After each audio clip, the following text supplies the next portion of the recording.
मुझे मरियम भट्टू साहिबा हैं, बुशरा बीबी की बहन, मैंने उनका इंटरव्यू किया था उस वक्त, उसके कुछ दिन बाद 26 के बाद यकीनन नवंबर में किया होगा। तो उस वक्त मेरी उनसे बात हुई तो उन्होंने कहा कि बुशरा बीबी को अली मीर गंडापुर साहब जबरदस्ती गाड़ी में बिठा कर लेकर गए थे। यानी कि पाकिस्तान तहरीक इंसाफ की खातून अव्वल जो हैं वो ये समझती हैं कि उनको जबरदस्ती बिठाकर गाड़ी में अली मीर गंडापुर साहब लेकर गए, जिसकी वजह से 26 नवंबर की फाइनल कॉल नाकाम हुई। अब आर्या पार की बात है, तो आपको याद होगा कि बाद फिल्में ऐसी होती हैं कि जिनके टाइटल बड़े अच्छे होते हैं, लेकिन जब आप उनको देखने जाएं तो लोग अंडे टमाटर खाली बोतलें और पता नहीं क्या कुछ मारते हैं, इसलिए कि वो एक डब्बा फिल्म होती है। तो पाकिस्तान तहरीक इंसाफ की जो फिल्म है इस वक्त एहतजाज की, आरियां पार, पहले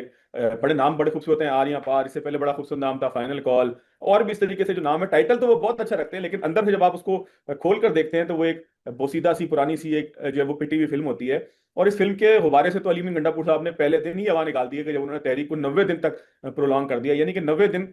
कौन सी तहरीक है कि जो 90 दिन तक चलती रहेगी एक ऐसी सूरत हाल के अंदर कि जब उनकी अपनी क़यादत को ये ना पता हो कि तहरीक 90 दिन चलेगी, 9 दिन चलेगी, 9 घंटे चलेगी, किस दिन चलेगी, 5 अगस्त को चलेगी, 15 अगस्त को चलेगी, 14 अगस्त को चलेगी, किसके कहने पर चलेगी, बैरिस्टर गौहर के कहने पर चलेगी, अलीमा खान के कहने पर चलेगी। कौन आखिर तहरीक की क़यादत करेगा कि जो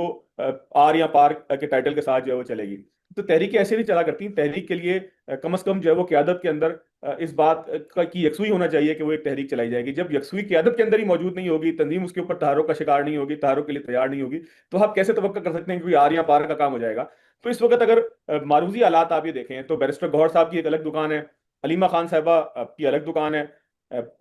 जो अली मीर गंडापुर साहब हैं उनका एक अलग अलग जगह स्टाइल जो है वो एक बड़ी सी दुकान है। हर किसी का एक अपना अपना छोटा सा ढाबा है, किसी की दुकान है, किसी का जनरल स्टोर है, किसी का सुपर स्टोर है, और वहां पर जो है वो अलग अलग तरह की प्रोडक्ट्स बेची जा रही हैं। जब तक ये सिंक होकर एक पेज पर नहीं आएंगे, आप ये सोचेंगे कोई तहरीक चलाएंगे। ऐसी सूरत हाल के अंदर कि जब उनके ऊपर रियासती इदारे एतबार करने के लिए तैयार नहीं है कि ये एहतजाज जब करेंगे तो वो पुरअमन होगा, या उसके अंदर जो है वो कोई हमले की कोशिश की जाएगी, या उसके नतीजे में जो है वो कोई घेराव जलाओ की कोशिश की जाएगी। तो जब तक पाकिस्तान तहरीक इंसाफ इस बात को वाजे नहीं कर देती कि वो एहतजाज किस किस्म का करेगा, गिरफ्तारियां तो होंगी ना। जाहिर है कि जब आप फाइनल कॉल के नाम पर जो है इस्लामाबाद और पूरे मुल्क को बंद करने की कोशिश करें, जब आप जो है वो अमन अमान के बजाय गोलियों की बू और जो है वो खून की जो है खुशबू जो है उसकी गुफ्तगू करें, आप जो है वो टी चौक के ऊपर दरख्तों को आग लगा दें, तो ये तमाम सूरत हाल होगी। तो फिर जाहिर है कि गिरफ्तारियां तो होंगी ना। आप पुरअमन एहतजाज के लिए रायसाजी करते हैं, आप ये बताते हैं कि हम पुरअमन हैं, उसके लिए आप एक दो तीन चार एतमाद साजी की फिजा कायम करने के लिए काम करते हैं। जब तक ये नहीं करेंगे तो फिर ऐसे ही होगा कि कभी आप एहतजाज की कॉल देंगे तो आपको गिरफ्तार कर लिया जाएगा।